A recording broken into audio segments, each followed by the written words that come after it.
علی خانم کجا رفتن؟ کجا رفتن؟ نه خانم اکبری مبارک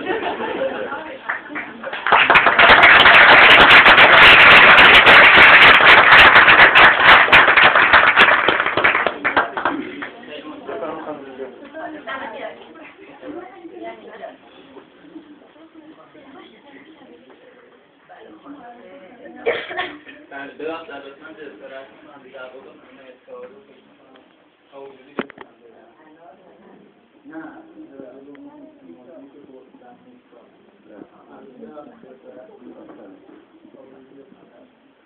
ایران یعنی باستان قبل از اینکه آریایی ها وارد ایران بشن مذهب میترایی یا میترا به معنی خورشید که نماد پرستششون هستش، نماد جنگاوری و جنگ.